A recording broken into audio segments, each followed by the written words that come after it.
And right now the Wildlife Center is coming up on 27 years of conservation. We've treated over 53,000 animals. We've given education programs to 1.5 million kids, many of whom aren't kids anymore, and we're reaching their kids. Many of these people have gone off and had a tremendous impact.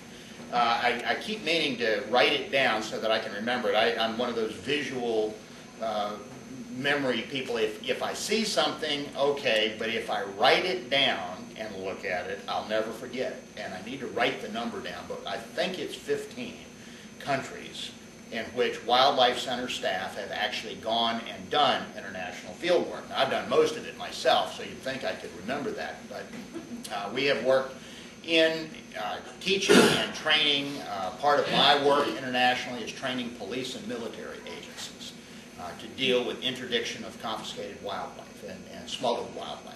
People are shocked to find out that the 3 biggest black markets internationally are armaments, drugs, and wildlife parts.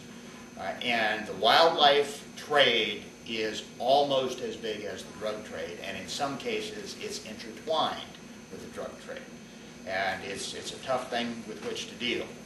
But part of what we're doing internationally is, just because people know there's a problem doesn't mean they can do anything about it. They confiscate 2,000 parrots, great, what are you going to do with them? And the animals aren't necessarily better off in the hands of the police. Down in Venezuela we found out that the, not one of my favorite administrations, I have to say, having been thrown out of Venezuela, I'll tell that story in a minute, but we found the soldiers who are, Venezuela's a military dictatorship, and anybody that tries to tell you differently has never been there. But it's a military dictatorship. Hugo Chavez is a military dictator. Yes, he's getting elected, but he's manipulating the elections. He's crushing the opposition. But they are the police down there, and they have the environmental brigade, Brigada Ambiental. And there's some really good people, actually, in the military doing the work. The commanding general, the brigadier general with whom we worked, was a trained marine biologist and was very proud of the work that his folks were doing. But, these are 18-year-old conscripts in a uniform that doesn't fit, and, they're getting $18 a month. So when they go out and confiscate wildlife, if nobody catches them, they'll take it into town and sell it again themselves. And so we found this going on down there through our emissaries, and so we put sort of a stop on that. But the bottom line is, they go confiscate an animal that had nothing to do with it. No place to put it. So they take it to the zoo. Well, the zoos get full, and zoos aren't any better off. We were working in Medellin, Colombia, went into the area where the confiscated wildlife was kept, went into a room this size, and there were 800 animals. Oh.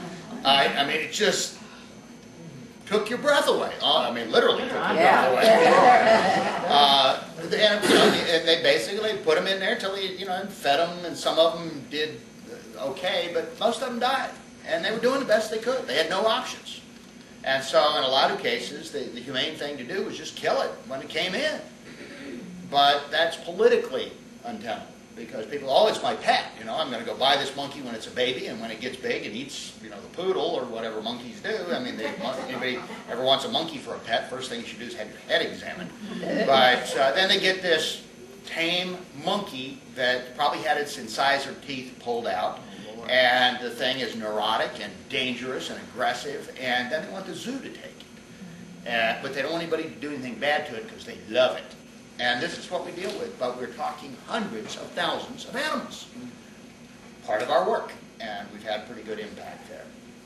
We find that the work we do here in our clinic is also very significant. And I hope Dave will mention this, but in the last 10 years, we have published about 60 peer-reviewed scientific articles, which is good. A university department publishing 60 articles in 10 years wouldn't be bad.